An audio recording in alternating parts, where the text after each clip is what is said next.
Hello and welcome everybody to the Monday night community race for Final Fantasy IV Free Enterprise. We are doing Giant Percent tonight in advance of this weekend's World Series of Free Enterprise qualifiers. I am Rex Raoul. I am with Smapety. Smapety, how are you doing tonight? I'm doing fantastic. I've had about enough apples over the last week to keep the doctor away for quite some time, so I'm more than excited to move on to the next category of the World Series here, Giant Percent. Another category that has a potential to be very quick, but hopefully we're gonna have some pretty substantial runs here where there's really no telling how much we're gonna have to actually do to actually finish this one out. Yeah, it's really tough because the two bosses at the end of the Giant, which is what's required in order to complete this seed, the first one has a very high HP pool, and so you have to be able to dish out a lot of damage in order to get through that. And the second one is usually not as difficult, but there's two potentials for real trolley bosses right at the end of this run. So, and not knowing what it's going to be beforehand instead of Zeramus makes it a lot more interesting. Exactly. Like Yeah, it's that not knowing who your final boss is going to be that really makes Giant Percent interesting to me. Zeromus, you can kind of get to certain breakpoints and know exactly what you're up against. Right now, a lot more is up in the air, and looks like we're starting with the Tower Key, so nothing immediately useful for our racers, but that's going to make Tower of Babel a very hot target if they do indeed have to go into the underground. Yeah, and what we're looking for is that darkness crystal, because the darkness crystal will grant access to the Giant of Babel, which is the only thing that is required to be completed. Now, we do also start with Edge here, a very powerful character for the early game, very high level, powerful, very versatile, can do a lot of things. Yeah, I'm sure our runners are breathing a little bit of a sigh of relief to get Edge there early. That's going to really carry their early game. They're not going to have to struggle for damage too much in these overworld checks, especially when you have a starting character like Porum who really can't do any damage right off the bat. Edge is a welcome sight indeed. It's also worth noting that in this flag set, you can't even rely on something like buying arrows in shops because we have the SC flag, which means that the only thing that you can buy in shops on this are cabins. So any sort of equipment or items has to be found in the wild. Exactly. With that being said, the T4 flag is on, which means the treasures in the wild are indeed that wild. Anything can appear in the wild. And in fact, it looks like finding a crystal sword there in the barren water. That'll be fantastic if Paladin Cecil comes into play here. Yeah, but with this, if we find Paladin Cecil with Edge at the beginning, we also are probably looking for an Excalibur, which might not be as powerful as the Crystal Sword, but it can be darted. And with this flag set, we also have item duplication glitches on. Actually, we have all the glitches on. But item duplication glitch is especially useful with Edge, where you can duplicate items for him to dart and do just massive amounts of damage that way. Exactly. Speak of the Dark Knight himself, Simbu picking up Dark Knight Cecil in the waterway there. The no free lunch flags are disabled for this particular flag set, so they'll be able to find characters all over the place without having to go through bosses first. So they'll have a lot more selection in playable characters for their party than they would in certain other flag sets. And another thing that you get with the free lunch is a free key item in Troya, where Dark Kobold just went to and finds the Sand Ruby there. That'll be access to another character in Kaipo, so might want to check to see if got a better character than what he's got among the free characters that he might choose before then.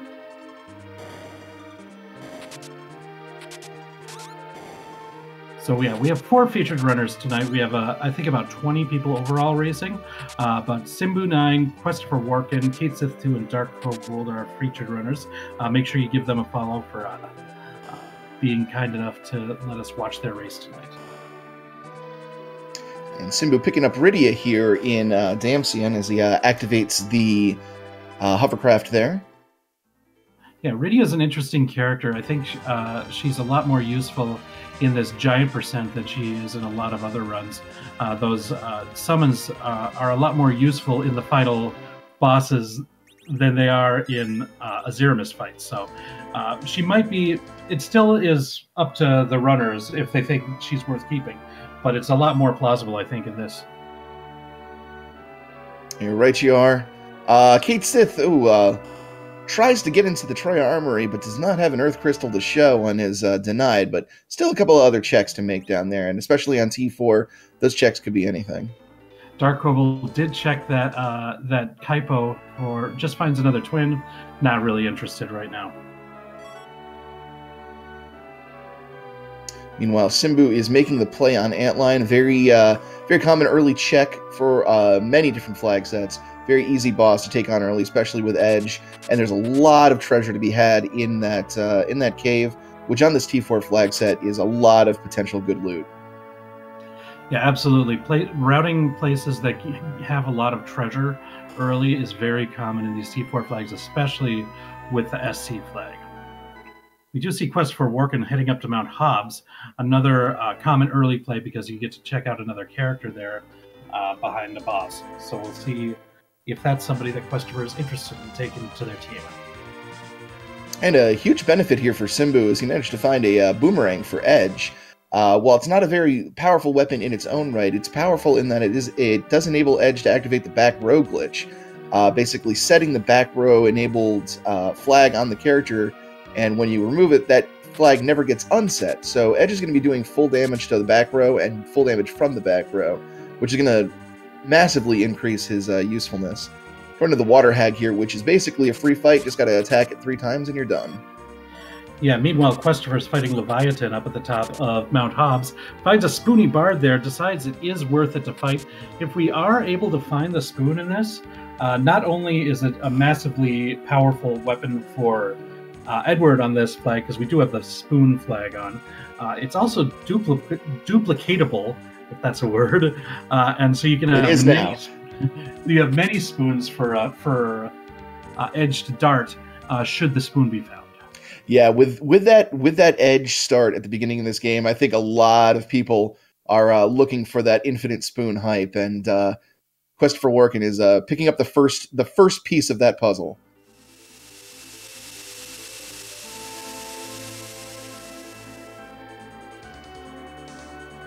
And as we get through the learn spell spam on Simbu's screen, we'll find out what the first key item is there. It's the package.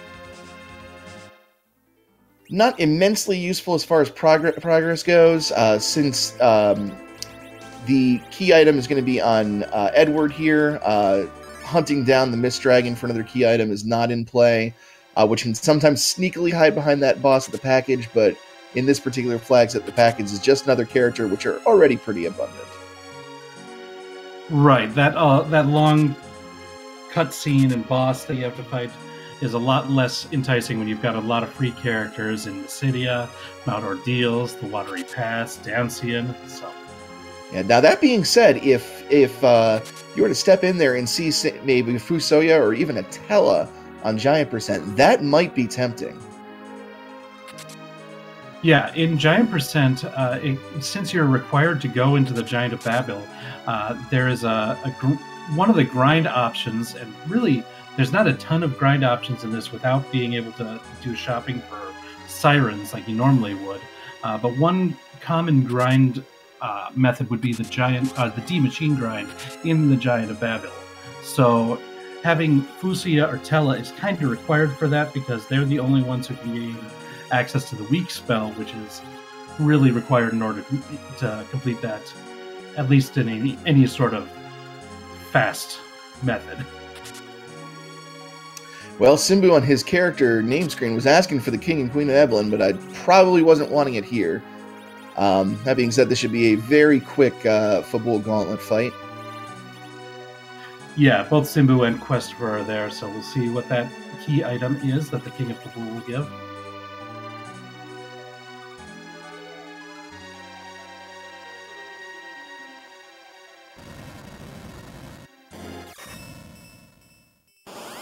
And kind of interesting here, Simbu just went and burned down the King and Queen. It looks like Questifer might be waiting around for the story trigger, or? Well, I think Questifer is just not really caring about the offense from any characters other than Edge. He is attacking with Edge to get through it, but gotcha. It's just... Yeah, Simbu, on the other hand, took a very aggressive approach, throwing a lot of things. Gets the hook for his troubles, by the way. Which is interesting. That might be the Underworld access if the Underworld indeed needs to be visited in this seed. That Magma Key doesn't show up, it's going to be a little bit of more of a pain for our racers to reach the Underworld. Yeah, with Edge in their party and the T4 flag, it shouldn't be too difficult. But then again, that depend a lot on what boss is at that Rubicante spot. Yeah, much the same way that Giant Percent can be very trolly depending on what bosses go at the end, that Rubicante spot can be a bit of a brick wall for certain people. Depending on when those bosses come up, there can be some really nasty spawns there that can really impede your progress. That being said, with the abundance of really solid characters available to these runners, you shouldn't run into that, hopefully.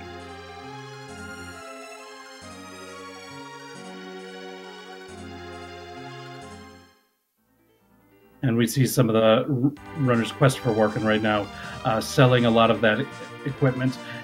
Now, money isn't all that important in this. As we said, we have the SC flag on, which means the only thing that you can buy are cabins. But with the T4, you generally are going to open a lot of chests, and so you're going to have to get that stuff out of your inventory, and might as well do it when you're in a shop and you're going to buy all those cabins anyways. Yeah, right you are. Simbu making the Ordeals play. Not a play a lot of players like to make in many different flag sets. Ordeals has a good bit more value on Giant Percent, simply because if you manage to find Tella, that gives him his full spell list. That guarantees access to that weak spell, so that D-Machine grind in the Giant of Babel, which you're going to have to go to anyway, becomes viable for you. This is especially true in Simbu's case. We have found the Crystal Sword, so Paladin Cecil would be a huge asset right now. Quest for Workin and Dark Kobold both heading to Mysidia, where you can get 2 free characters. Looks like Sid and Rydia are the 2 characters available in Mysidia. We'll see who they want. Looks like Questfor's not really interested in those characters. We'll see if Dark Kobold takes them. The old Rydia and Mysidia. It's true because it rhymes. Dark Kobold didn't have many characters in the party yet, so gets them by default. Simbu making short work using some dart strategies there against the Mist Dragon. Normally, beating the Mist Dragon is cause for jubilation, but unfortunately, since we have that free key item at Edward in Troya, no extra key item there from Mist Dragon, just another boss. Quest for Workin's greeted with yet another Sid on top of Mount Ordeals. Already said no to one Sid, not surprised, said no to another. And Simbu runs into the Fabul Gauntlet. Ordeal's already a pain to get through because of the 3 boss fights, and when one of those is one of the longest boss fights in the game, yeah, that's never fun to sit through. Yeah, but it looks like at least 3 of our runners are going to be doing this right now, because Quest for Workin... Oh no, Dark Kobold is at Fabul right now, so we'll see if Dark Kobold makes that choice as well. Yeah, it wouldn't surprise me if Dark Kobold hits Ordeals after this. Already, Kate Sith going to Ordeals. It's just such a valuable place to check in this flag set that it doesn't surprise me that all of our runners are converging on here. I don't believe, and correct me if I'm wrong, that we've had a check at Baron Inn yet. I have not seen a check at Baron Inn yet. No. So that's going to be another interesting decision. If they. That's one place that Dark Kobold could go other than Mount Ordeals as well. Of course, nobody's made the play into Eblin yet to go towards Upper Babel either. Right, yeah, that's a pretty long way to check if indeed there is a Magma Key that can get you quick access, and with Vivalis sitting there in Baron Inn, then yeah, that's Ordeals, as lengthy as it is certainly looking like the most attractive option. Yeah, so interesting here. Quest for Workin now fighting D-Mist wasn't able to take it down fast enough to avoid it turning into mist. Now this is where I think Simbu probably had the advantage, was able to use those dart strategies, which does a lot more damage at one time. So that's probably giving Simbu a little bit of the edge right there. But Questfor is not in danger of losing, and in fact, the mist goes down right now. Right, yeah, and it's just a kind of a showcase of those little optimizations you can do to really eke out a bit of extra damage here and kind of put yourself ahead of the pack. Really smart play on Simbu's part to be using that Dark Command on Edge to make these battles even faster than they ordinarily would be. Yeah, a lot has to do with making sure you know what can be darted and what can be duplicated to be darted as well. Yeah, this is where intimate game knowledge can really benefit you. And if you have any questions about game knowledge, what does work, please join our Discord. There's lots of people who are willing to help you with any questions that you might have about the game. Can even give you tips on phenomenal segues like that. Well, I mean, some of those just come naturally. Simbu and Christopher Walken still pecking away at this Fabul gauntlet here. Kate Sith has just initiated himself, and it looks like Dark Cobalt might be going for our first attempt at Volvalis here at Baron Inn. Yeah, so this is going to be really interesting. We'll see. Now, the Volvalis here is kind of a relief because it's a low HP spot, not as dangerous as she could be in a lot of other spots, but it's still kind of tough for really low-level characters to deal with. We'll see. As long as Dark Cobalt can take down Volvalis, then probably should be able to take care of this position, but we'll take a look. Yeah, one thing that might help is having Edge there. If Edge can actually outspeed Volvalis' transformation into her tornado form, might even be able to bypass the whole evasion boost altogether and just knock her down in one hit. But we'll see how this how they approach it here.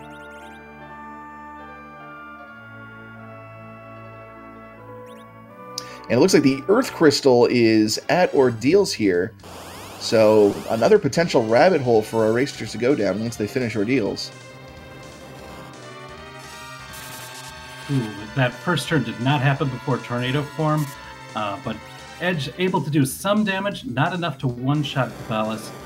We'll see how this fight ends up going.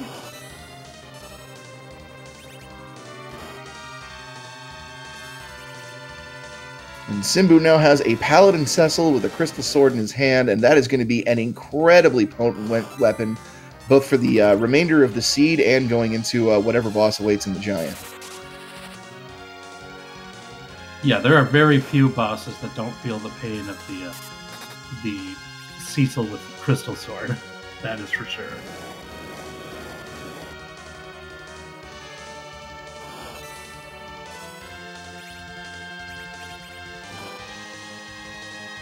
So yeah, this fight is proving somewhat difficult for Dark Cobalt because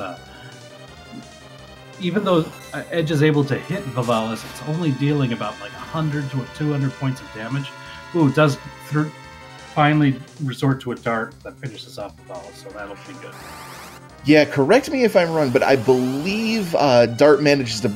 Dart always hits if memory serves, so it bypasses that evasion on Volvalis that reduces the damage so much. So yeah, that was a really good play on Dark Cobalt's part.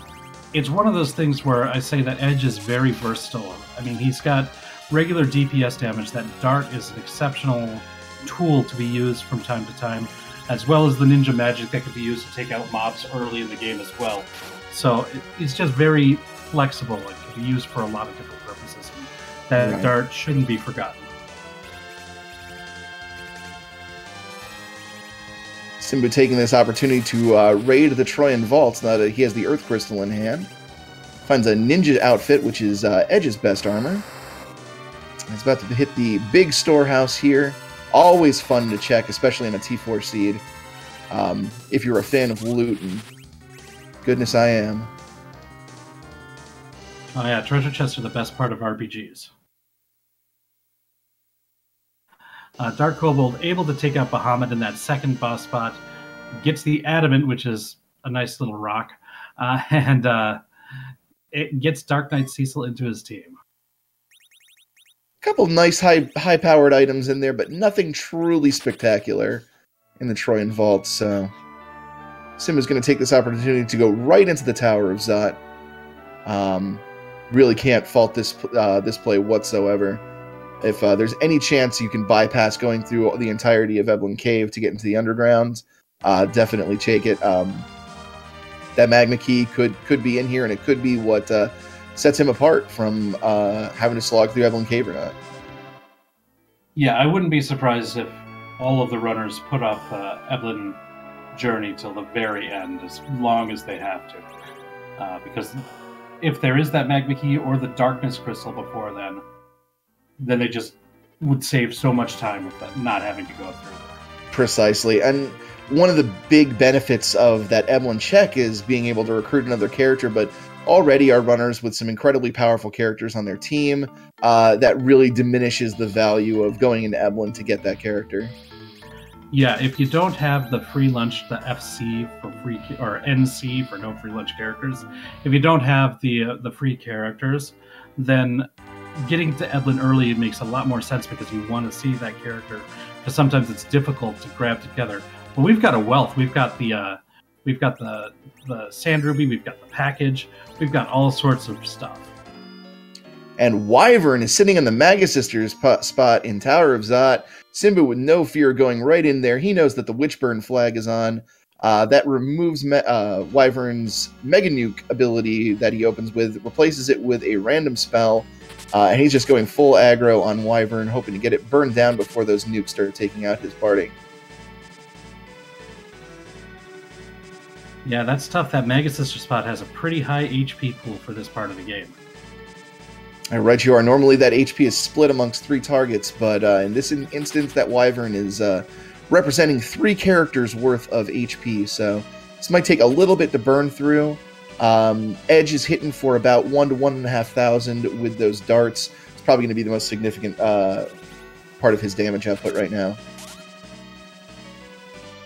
The one nice thing about this fight is you're guaranteed that Wyvern isn't going to be able to take out more than 1 character per turn. As long as you've got people throwing lives out, you can get your way through it, even if it ends up being a war of attrition. Not a bad fight at all for Simbu. Gets through it pretty quickly. Be able to go on and check who the next boss is and the next set of characters as well. Yeah, the other nice thing is now Simbu knows that the Wyvern is not one of the last 2 bosses in the and that's a nice sigh of relief you can breathe, that a particularly nasty boss isn't going to sneak up and get you later. Dark Kobold did decide to go up to the Mount Ordeals after completing the Baron Inn, and is now at the Demas fight as well. So, got a lot more people going through the same places that we've seen before. And we find Rosa in a slightly French vanilla spot here, Tower of Zot. Instead of being under a crushing ball, it is Yang instead. Let's see if Simbu decides to pick up either of these for his final team. Meanwhile, Kate Sith taking out Vivalis and moving on to the next fight there in the Baron Inn, and it's Bahamut.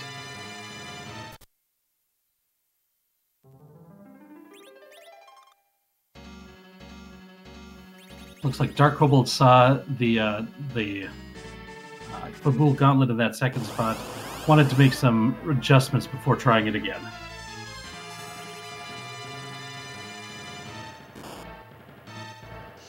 And Christopher Warkin is following in Simbu's steps and heading up to the Tower of Zot, going to find that Wyvern. Hopefully we'll have some success. I saw that Christopher was doing some item duplication, so hopefully we'll be better equipped with darts than he was earlier in this season. Yeah, right you are. Simbu going for a row change here, moving all of his party to the back row, and looks like he's just going to rely on darting here to do his damage, and the back row to reduce the physical damage that Pale Dim goes out. A pretty smart call here, actually. Yeah, I think after the duplications that he's been doing, he's kind of leaning on that darting as his primary DPS throughout this run. Absolutely, and as Rivers McCown pointing out in chat, another very good point. Darting does not trigger that slow counter that Pale Dim does, which not only increases the speed of the fight because your characters aren't slowed, but bypasses that nasty animation that Slow has that can really get irritating as it drags the fight out. Christopher Warkin finding another method of dealing a lot of damage early in this run, finds the Bahamut summon in a chest, so he's going to be able to have Rydia summon Bahamut whenever possible to do just massive amounts of damage.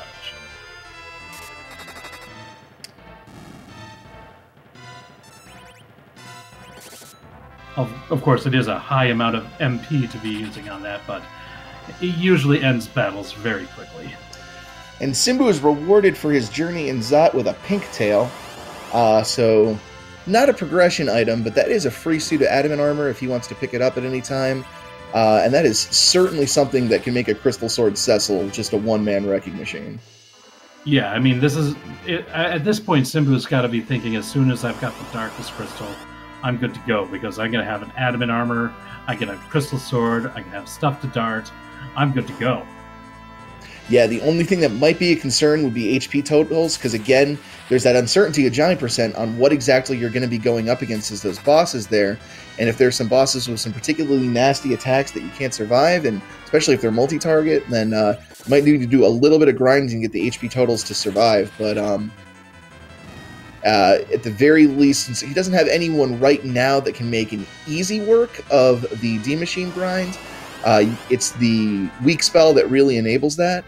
That's certainly got to be something that he's thinking for. If I find a source of weak between now and then, even better. Speaking of adamants, Christopher Warken found an adamant armor in the trap chest in the Tower of Zot, and now Cecil is attacking for over 2,000 points of damage. That's fantastic. So another source of just a lot of damage.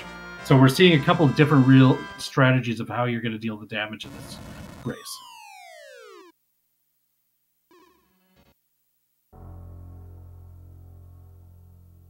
Yeah, and I'm sure. Oof.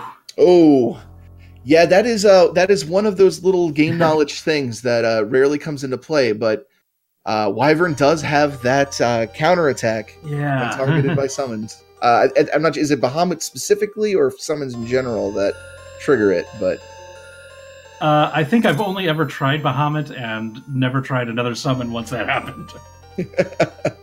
It's a once bitten, twice shy kind of thing. Exactly.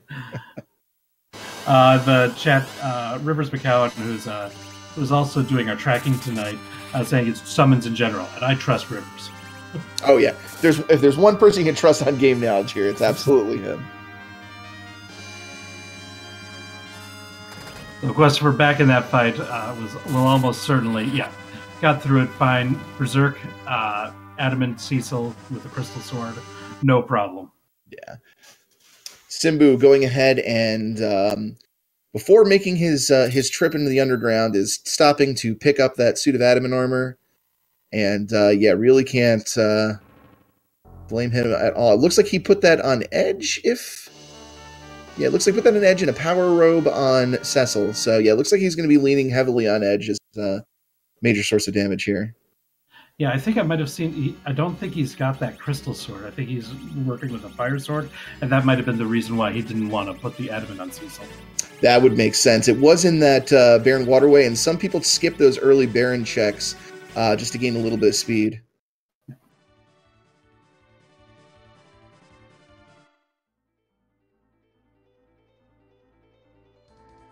All right, so Dark Kobold has now finished the Mount Ordeals and has already completed the Baron Inn.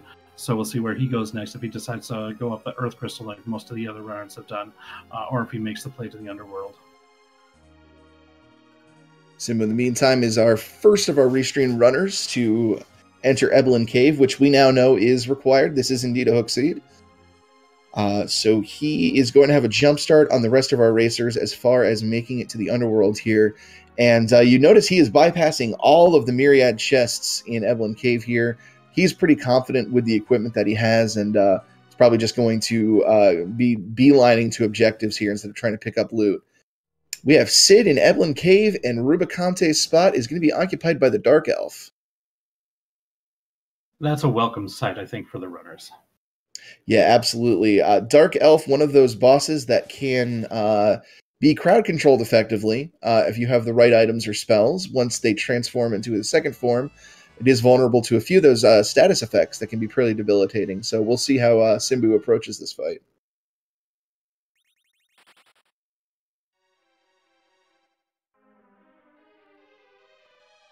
And Christopher does defeat the Pale Dim, will be getting that pink tail. Yeah, with already a suit of adamant armor under his belt, it'll be interesting to see if he makes the detour to the Adamant Grotto before going underground as well to pick up a second suit.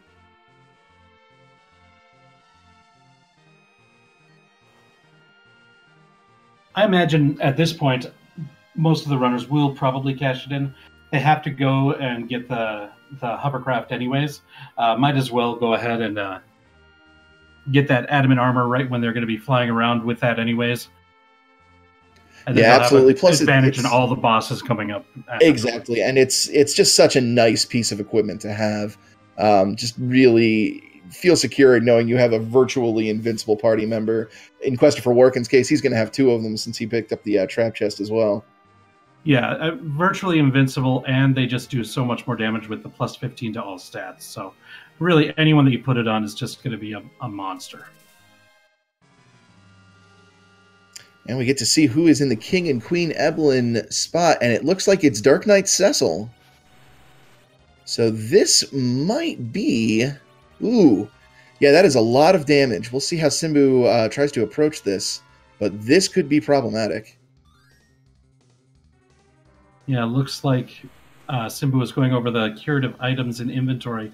Just saw one cure 2, and it doesn't look like that's going to be enough to... Yeah, and doesn't have the speed to even get a second one off before Dark Knight Cecil gets his third attack in. Now he only has to weather 3 attacks from Dark Knight Cecil in order to beat this fight. But with the amount of damage putting out on his party, which is relatively low amounts of hit points here, we'll see how he's approaching it. Looks like he's maneuvering his party around. Going to do some agility manipulation here to hopefully squeeze some more turns out of Edge and get that healing he needs in there in order to survive that third attack. I'm not sure if he's just going to try to blast him with darts and everything, because that might be in the King Queen Evelyn spot doesn't have a ton of HP, but I'm not sure if the DPS is going to be strong enough. This is going to be really interesting. Yeah, I saw him move the Cure 1 and an Elixir to the top of his inventory, so that might be his plan as far as curatives go.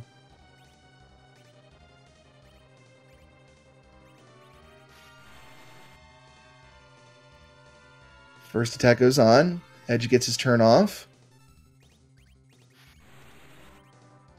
Oh, very, very smart here. So he healed Cecil. Cecil then got his turn. He was able to hold on to Cecil's turn until after the second attack. Cecil pops the Elixir on himself and weathers the third attack. That was very, very smart play here by Simbu. Yeah, Simbu, a very, very skilled player, using the agility knowledge very well. Very limited items for healing, but able to get that done. Very well fought by Simbu there. And especially good of him to fight that impulse to hoard elixirs that all of us Final Fantasy players have. Definitely running back and taking that safety save. Don't blame him one bit. Well, it's one of those, like, you got to save him until you absolutely need him. Like, Simbu realized he absolutely needed it. So... Oh, yeah. If ever there was a time to pop an elixir, that was it.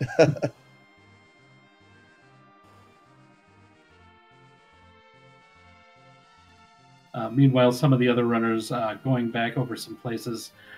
Quest for Workin doing the Antlion Cave, which he hadn't done yet. Dark Kobold finishing up in the Tower of Zod.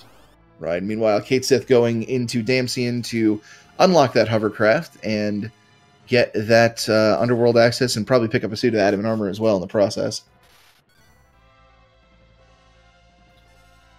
Questiver also taking the time to do some more item duplications. And Simbu's in the fight with the Dark Elf proper, which is honestly just a mere formality after dealing with that really nasty Dark Knight Cecil fight.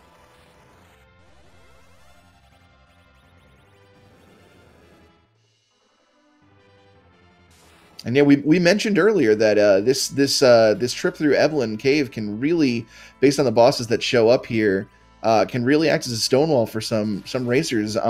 Be interesting to see if our other racers on stream or otherwise have trouble with that particular spot.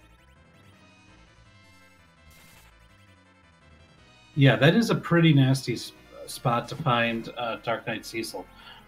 I will say that being able to manage very few curative items in order to do it is going to be tough.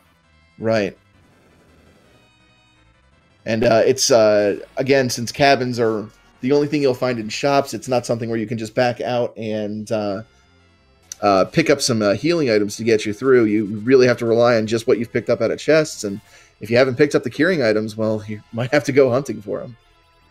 Yeah, a lot of times if you find Dark Knight Cecil in that spot, all you need to do is have like 4 Cure 2s, and you'll be able to get past it, but that's not going to be as easy. So only 2 curative items is what Simbu used, and that was very efficient.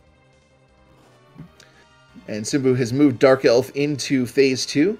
I can see Rydia doing some massive damage. That heroin shirt and the dragon whip that she has there, doing that effective damage against the dragon, and really pulling her weight.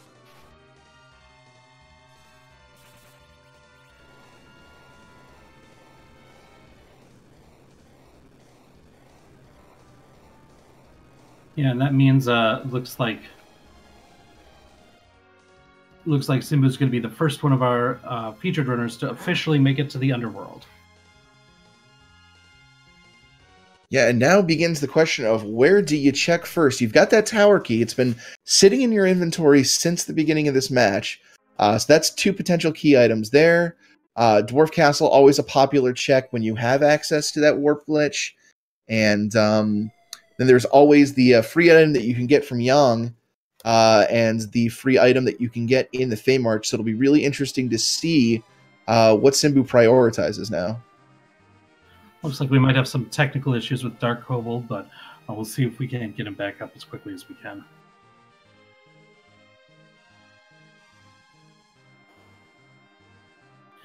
Meanwhile, Quest for Worken heading back over to get that adamant armor from the Pinktail. And Kate Sith actually looting the treasures here in Eblin Cave, runs into that trap chest with the Stalemans. It'll be interesting to see if he pulls a nice item out of this chest.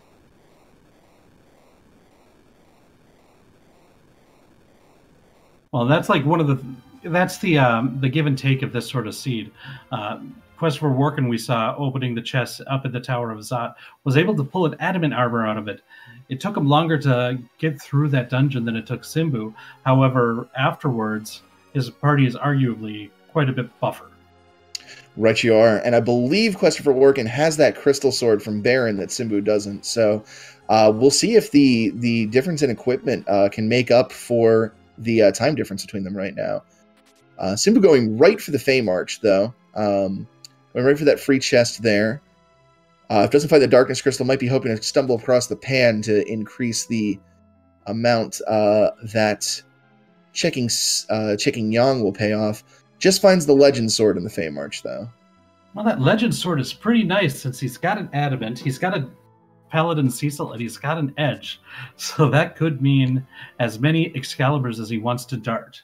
That's very true, and we'll see if Simbu actually decides to go cash those in, pick up his Holy Sword, and get an infinite amount of Holy Chucks. Looks like it goes right for it. Yeah. Much like Kate Sith, Questfer is also looting the chests in Eblin Cave. So, very interesting choice that 2 of our runners decide to loot where Simbu just ran right through it. But that might mean Questfer and Kate Sith might have more curative items to help with that Dark Knight Cecil fight too. So it might not be as nail-biting as it might have been for Simbu. Yeah, right you are. Another thing to point out is that since Simbu doesn't have that crystal sword, not only does this give you a ton of ammunition for Edge to chuck, it also gives Cecil a second best weapon in the game. So it's kind of a win-win for Simbu.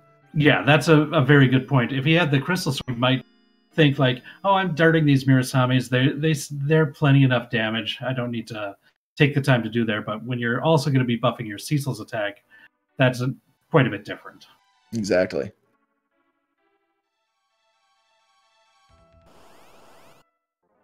And like a kid on Christmas, he starts running around on that overworld map, excited to open up his wonderful bounty of infinite Excaliburs.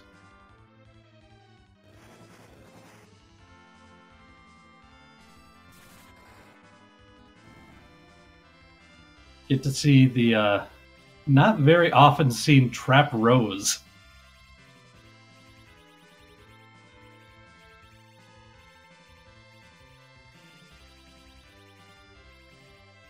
It's always kind of a panic moment when you see an attack like pollen and you have to think, now what the heck does that even do?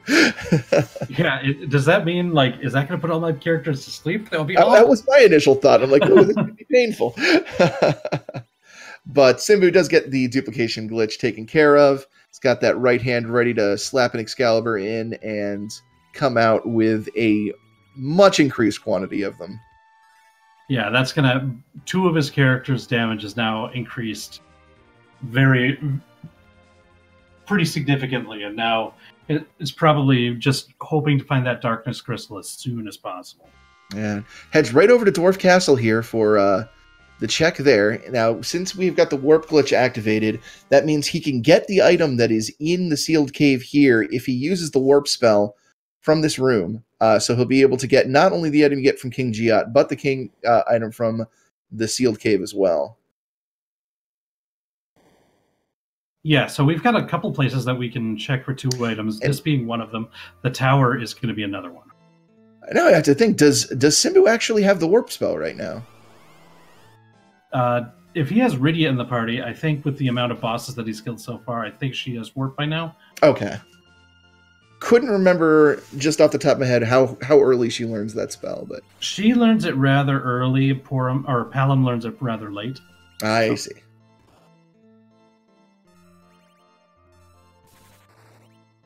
Kate Sith finishing up the Mad Ogre fight in Upper Babel here. Really good source of early game experience. Gets a samurai bow for his efforts. Especially if you manage to use the life glitch on all of those ogres. That can be a really big boost for experience, especially if you just choose to pick the character up in Emblem Cave on your way. That can be a really nice way to get them up to speed very quickly. Yeah, the life glitches are a lot more difficult to get in this flag set without being able to buy the life potions. So you have to rely on usually people being able to cast the Life 1 spell at the right time. Not always an easy thing to do. And yeah, Kate Sith running into that Dark Knight Cecil fight, completely blindsided, and goes down very quickly. Gonna have to assess and adjust here to get past that. We'll see how Kate Sith approaches this. Oh, meanwhile, Simbu finding Fu in Dwarf Castle. Definitely a great thing to find there.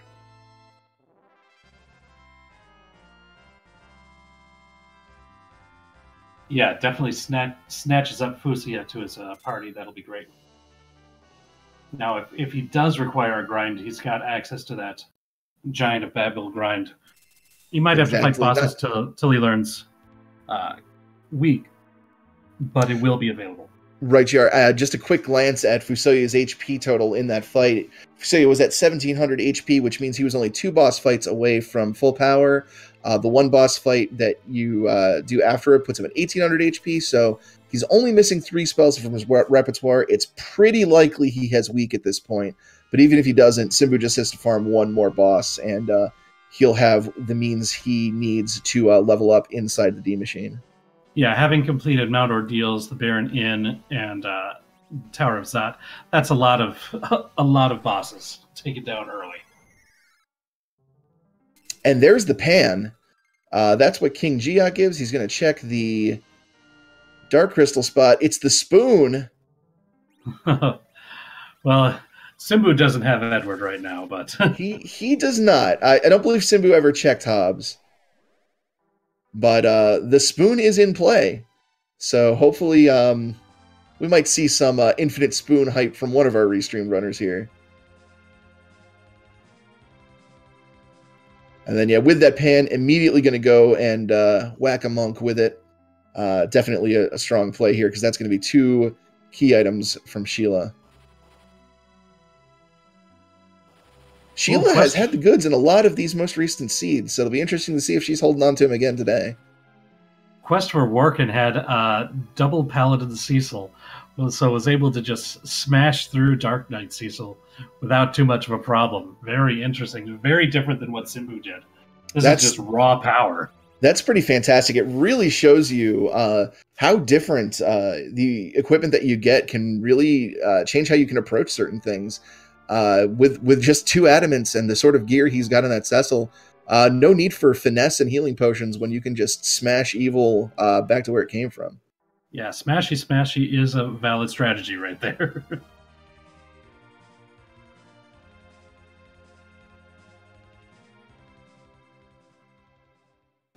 And it looks like Kate Sith is heading into has been working through the castle of Eblin.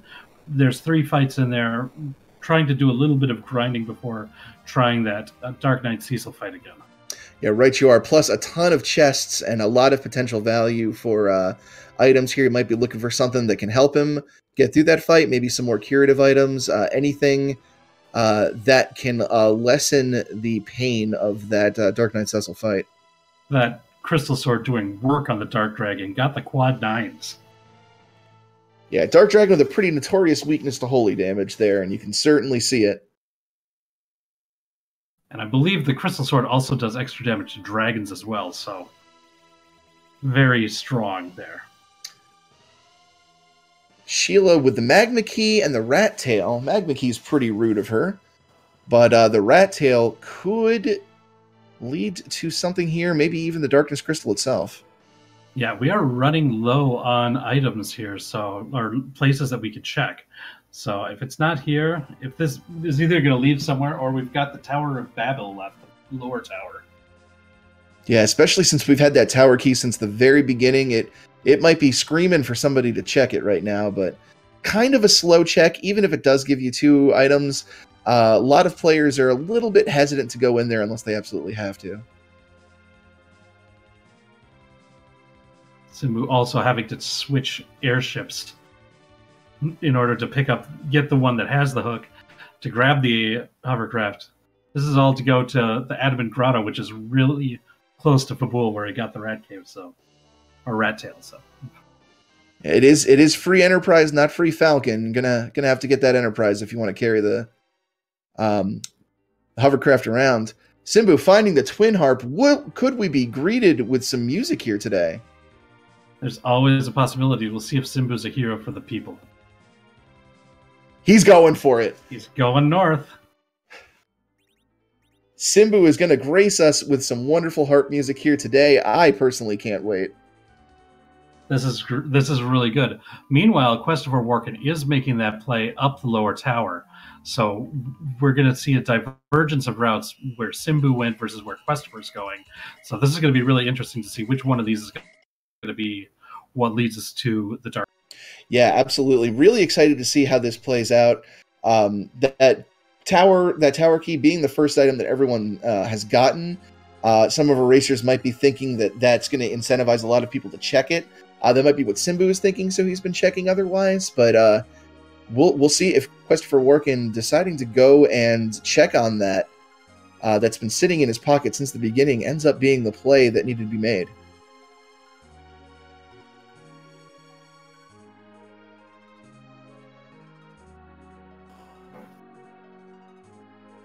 Christopher fighting the easier of the 2 bosses in the tower first, the one they're required to have the tower key in order to fight.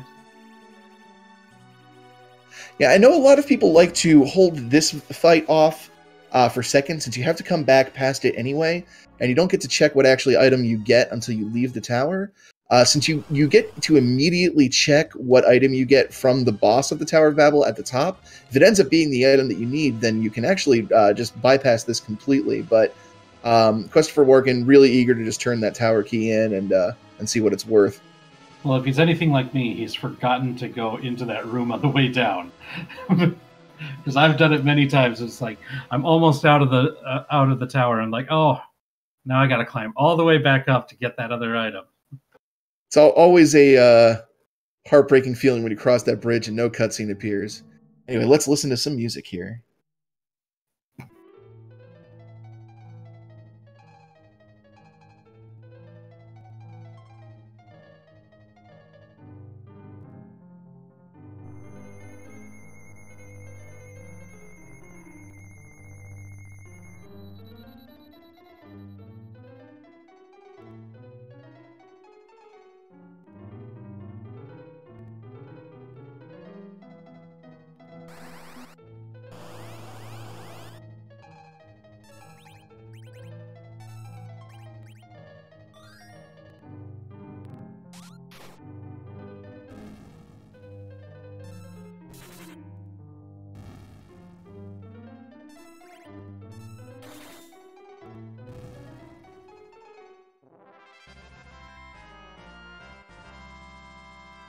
And some wonderful Super Mario RPG for everybody there.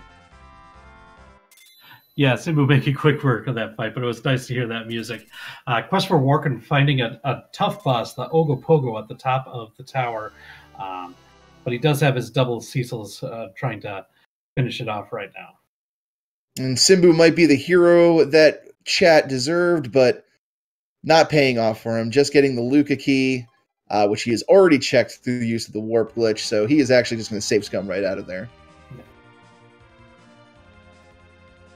Quest for Warken finding the Baron key at the top of the tower. Oof. So we'll see. He's got another item that he's going to get on the way out.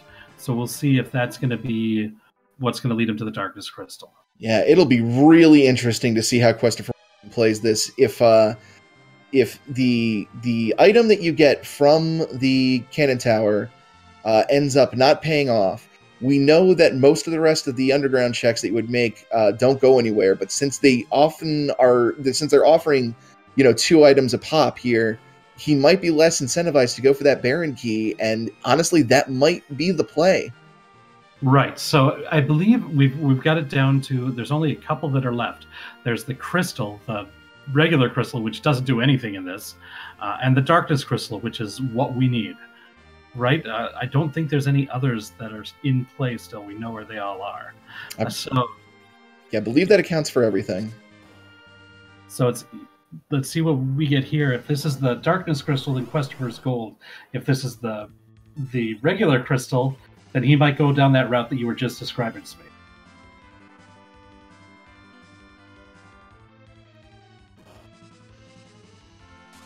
It's the Darkness Crystal.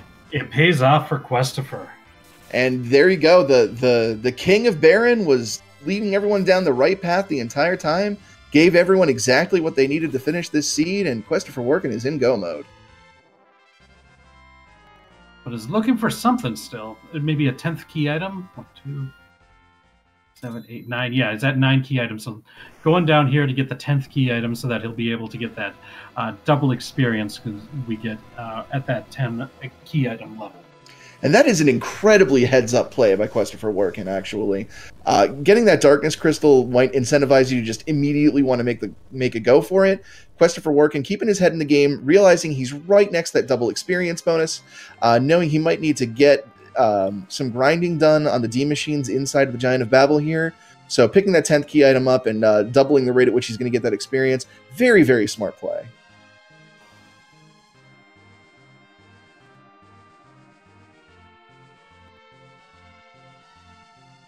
Simbu making his way up the tower here, and he will be rewarded with his go mode as soon as he completes it. Katesith, still looking for experience to get past that roadblock in Eblin Cave, is fighting Leviathan on Mount Hobbs here, and picks up a Spoony Bard for his troubles. It looks like Katesith got rid of Cecil here to pick up Edward. Yeah, not sure what Katesith's plan is, but we know that there is a spoon in play. Katesith hasn't found it yet, but that would be nice at some point. I wonder if Katesith is planning to try to use some hide strats to get around the damage on Dark Knight Cecil. Might be interesting to see if that's what he tries.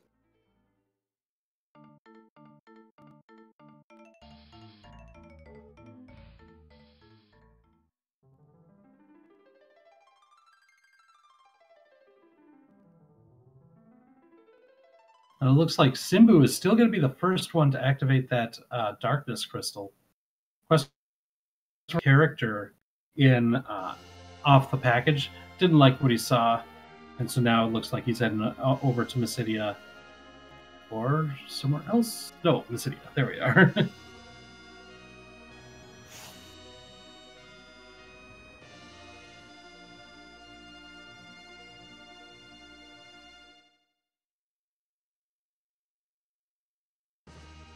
And while we have a small break in the action here as our runners activate their big whales and get characters over here in Mysidia, rare high five here from all of our runners. I do want to give a huge shout out to our whole Restream team here tonight for making this possible.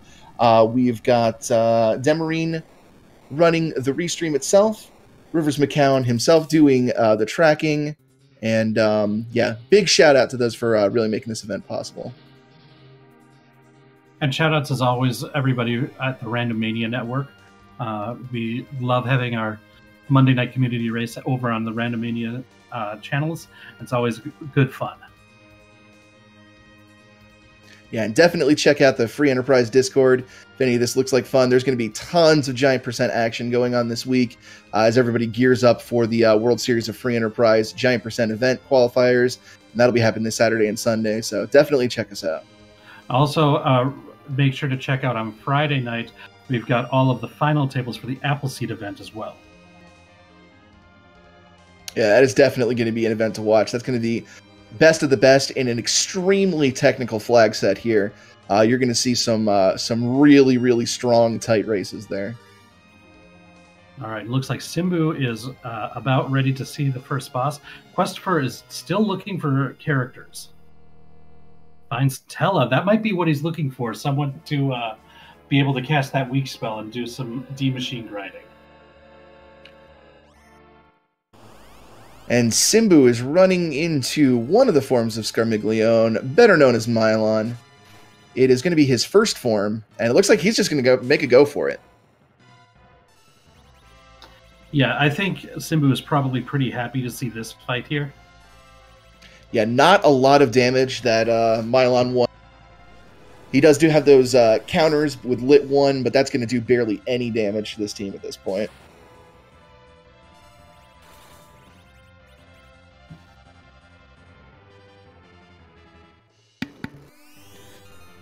Meanwhile, Kate Sith going back through Eblin Cave is looking for round 2 against Dark Knight Cecil here, looking to break that barrier down and break into the underworld. Yeah, meanwhile, Quest for Workin is also making that play to the Giant. And we do have a first place finish here tonight. Dusty Griff finishing at 56 minutes and 7 seconds, so GG Dusty. Yeah, definitely DG's to Dusty.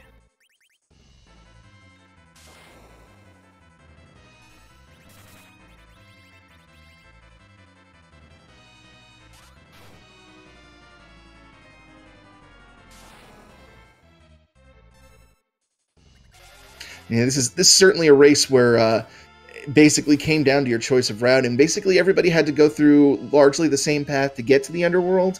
But what your decision was once you got there is going to largely define how the rest of the seed went for you. If you follow that initial key item that you got, that was the right path to take. But I'm sure a lot of racers were thinking, well, that seems what most people are going to do. If I check some of these other easy spots, I might have a leg up on them. Unfortunately, the easy option was the correct option this time. We got to see Fusia do the Meteo against Mylon and the Ghasts. That was nice. Rare that you get to see that spell used on the player side, but always a treat. And Kate Sith going into Dark Knight Cecil here again. Let's see if he can take it this time.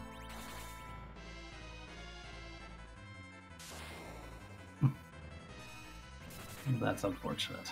Yeah, it goes in a little damaged. Might have forgotten to throw down some healing before going in, so I have to take the wipe there.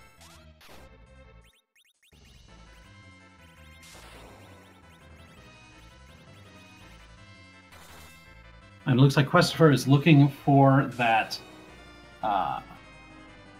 D-machine fight to do the grind. That does seem to be what he was looking for when searching for those characters. And found Tella, now happy to try to do this grind fight. And unfortunately, we do have a forfeit here. Kate Sith thrown in the towel. Really difficult to cast any blame on him here. That is a really tough fight to get through if you're not prepared. You don't have the right items. You don't have the right setup. That's a really, really nasty fight. So GG to Kate Sith for putting forth a pretty fantastic effort trying to get through it there. Just wasn't able to push himself past it.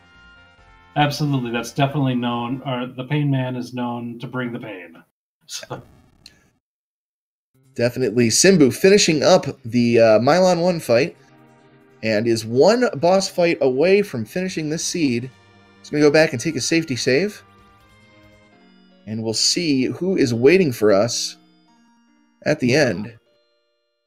And it looks like Quest for having a little bit of trouble with that D Machine fight, doing a reset might be trying again. Yeah, there are certain ways, certain techniques, charts, and such you can follow to make sure you get that right encounter for the D Machine fight. If you try to search it out on your own, it can be a little bit of a pain to show up because there is a similar enemy formation that shows up but does not summon the D Machine that you need. So it can be kind of tricky. And we've got the Magus Sisters as a final boss here. Should be another fight that should prove no problem for Simbu's team whatsoever. Yeah, I agree. This setup should not be too tough for Simbu.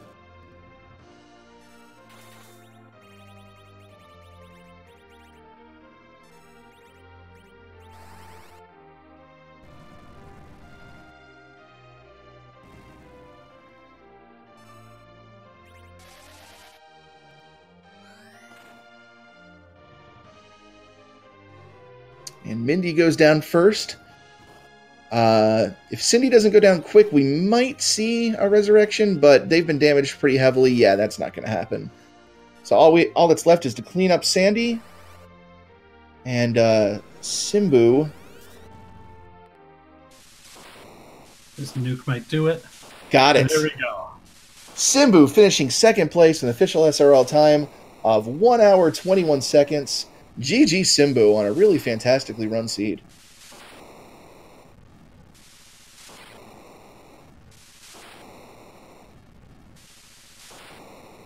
Yeah, very well played. Making use of those darts and the adamant armor. Edge being the MVP throughout the entire run for Simbu on this. Very well done. Yeah, Simbu definitely taking advantage of what was offered. Flag set here, immediately getting that dupe done, getting those infinite darts going, and really Edge just being the MVP that he really can be when you have as many options available to him as you do in a flag set like this. Yeah. Meanwhile, Quest for Workin found that D Machine fight again. Hopefully everything goes a little bit better. There was a missed target on the weak spell the first time around. Ooh, and then and I believe we are joined by our trained victor himself, GG Simbu. Hopefully everything goes Thank a you. little bit better. There was a missed target on the weak spell. Having a little bit of audio First time echo around. here. Ooh, And I believe we are joined by our trained victor himself, GG Simbu. Having a little bit of audio echo here.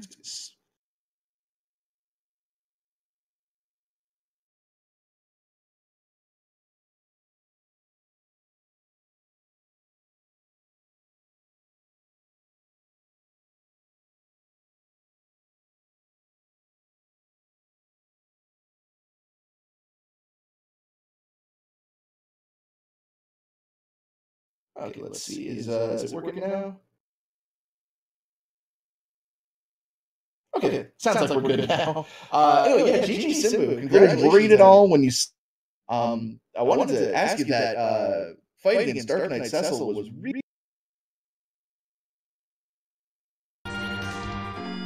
Oh no, I'm going to have to actually get into a fight and grind a little bit. But then when I saw the damage was about 600, and then I saw a Cure 2 and an Elixir in my inventory, I started to feel pretty confident. I had enough agility manipulating gear with the adamant and stuff to do something, so just set it up, and Cecil had plenty of HP. I didn't like wasting an Elixir there, but it's much better than sitting there for 10 minutes trying to get enough HP, so...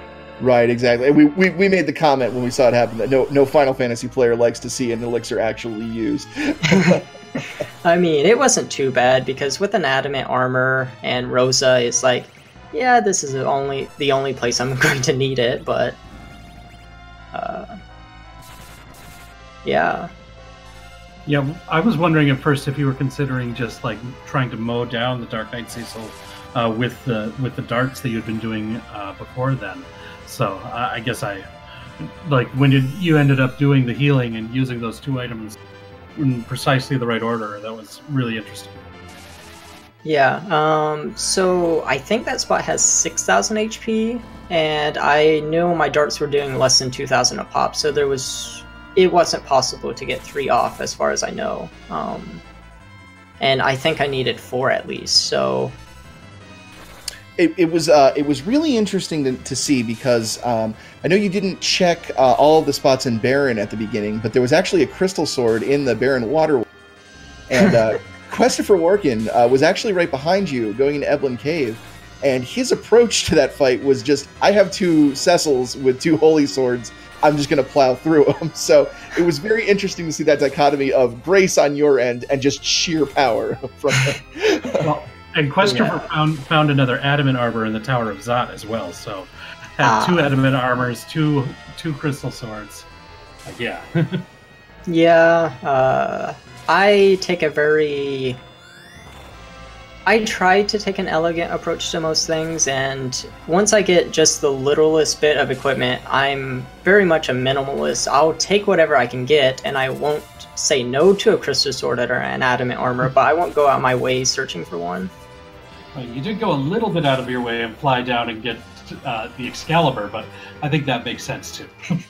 Well, I mean, it was doing almost 2.5 times as much dart damage. That was... I think I went from about 1,700 up to 4,600. The Excal is an amazing dart. Yeah, absolutely. And that was actually one of the things to note throughout your seed, just compared how everyone else was routing, especially was you relied very heavily on that dart ability, and it was really ending fights a lot quicker than anyone else. For instance, like the Demist fight, you never even got to a single counterattack phase, while everyone else that did ordeals that wasn't using dart strategies had to sit through at least one of those. So really clever use of just every resource available to you.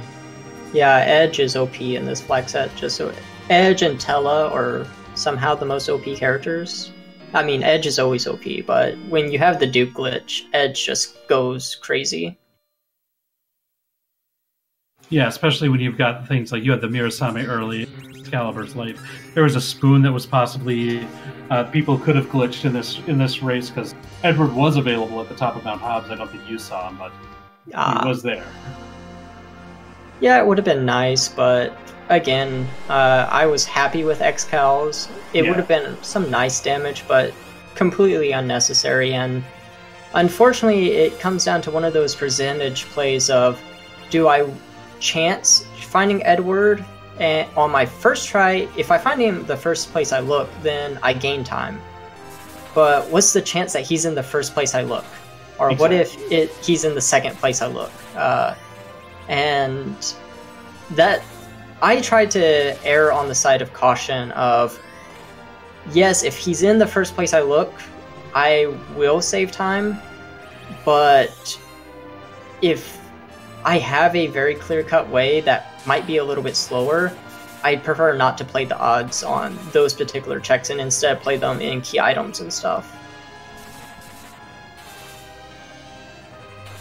All right, well, did you have any other thoughts about this seed or the giant percent category in general?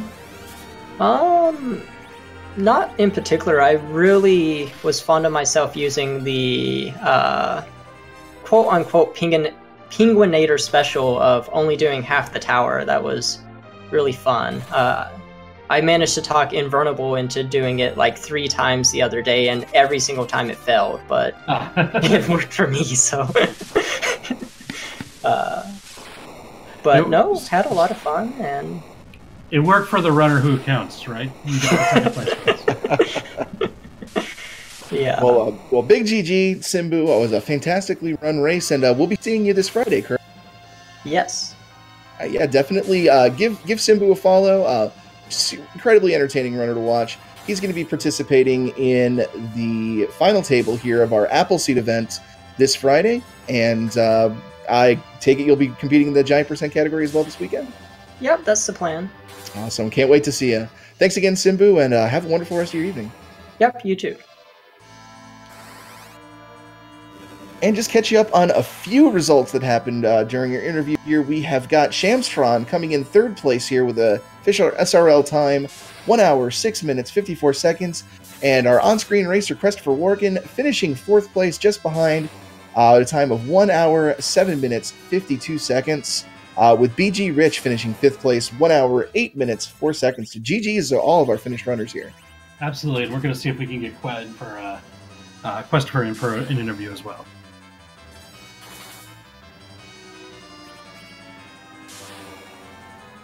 So yeah, Smakety, what do you think about the race tonight?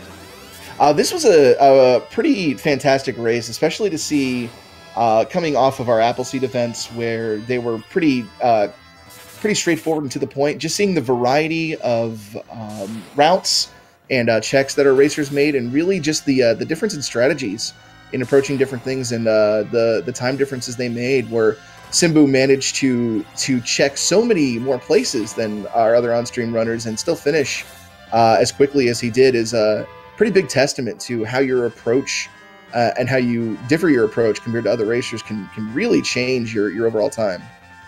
Yeah, absolutely. It's one of these things where it's like there's so many different, like for a flag set where there's only one key item that's required in order to finish the seed. There's so many different things that can be done to it, and I think the little bit of limitations that we have, along with everything else being so wide open, makes it a very interesting flag set.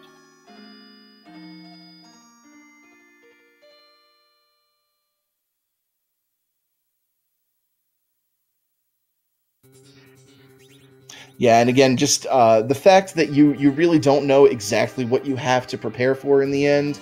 That final boss spot can be anything there, as opposed to your normal flag set where when you beat Zeromus, you have a pretty good idea of where you need to be, what ballpark you need to be in statistics wise to actually beat him.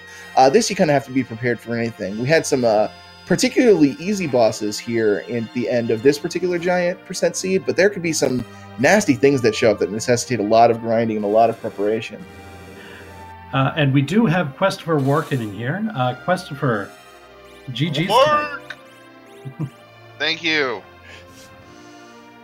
So we've got to mention the Dark Knight Cecil fight, because you were up on stream here against Simbu, who used a very finessed, agility-based approach of making sure he got 2 particular healing items off at just the right moment to have just enough HP to survive.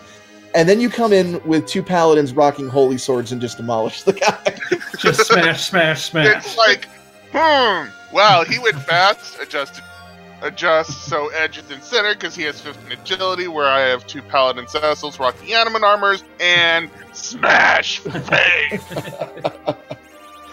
Well, it worked out well. That fight ended up being a particularly nasty block for more than one of the racers. So congratulations on being able to get through it as handily as you did.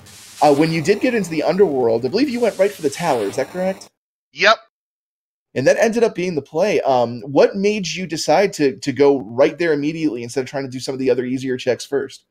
Because it was right there, and I had the tower key. It was quite literally that simple. It was, oh look, I'm right here. I have everything I need to complete this and get it out of my way. And being that, as you said before, adamant armor, crystal swords, like you weren't scared of any bosses. No, not really. And I had already seen Wyvern, and that was kind of the only boss I was even remotely afraid of. I mean, Plague would have sucked, but that would have been about it. So I think I ended up running into the Inuit Nope Noodle, and even that wasn't that bad. Now, it looked like you were, after you found the Darkness Crystal, you got your 10th key item, and then it looked like you were looking for characters. When you found Tella on the moon, were you like, okay, I'm ready to do a D-Machine grind? Was that the plan all along? Yep, I was literally looking for Tella or Fu so I could do a quick D-Machine grind. And the D-Machine grind did not go anywhere near as planned, but it's like, wait a minute. Both my Cecil survived, they got levels, that works, let's go! Yep, as long as those characters get them. When all you have is a hammer, everything looks like a nail. Exactly! It's like, wait a minute, my 2 big brawny guys got all the levels. I can work with this. Well, it was very well done, pretty fantastic performance, and again, a really high rank in this race overall. So yeah, congratulations. Did you have any other thoughts on the seed or Giant Percent in particular? And did you plan on participating in the qualifiers this weekend? Yeah, cool. I thought this brain deathing. I was gonna say I thought the final table for Appleseed was this weekend, but that's Friday. Yeah, I'm definitely participating in the qualifiers. That was the plan. This is just practice and warm ups. But yeah, I'm definitely participating in the qualifiers. Fantastic. Well, yeah, I can't wait to see more of you perform in Quest for Work, and GG on your finish tonight. And thanks so much for agreeing to be restreamed. Everyone, make sure you give Quest for Work a follow here. Very entertaining runner. Definitely worth you checking him out. Thanks so much for joining us. Thank you very much for the for commentating to the restreamer Demarine. I'm not sure who's tracking, but thank you to them. Everyone have a good night. Work. Take care. And that is for people who are watching tonight. It is Rivers McCown doing the tracking tonight, so make sure you follow both Demarine and Rivers. And it looks like we did get Dark Kobold back, and he was able to finish on stream. So it was a bit touch and go in the middle, but got there in the end. So very good job. GG's to Dark Kobold as well. Yeah, definitely. Always good to see fighting through technical adversity like that and getting the finish in. So huge shout out to Dark Kobold for keeping it going and managing to finish the seed off. Yeah, absolutely. So yeah, once again, thanks to all of our featured runners tonight, Kate Sith, Simbu, Dark Kobold, and Christopher Wark, and make sure you give all of these runners a follow. And then once again, thank you to everybody over at Randomania for helping us put on this show that we have every Monday night here at 9:30, 8:30 Central.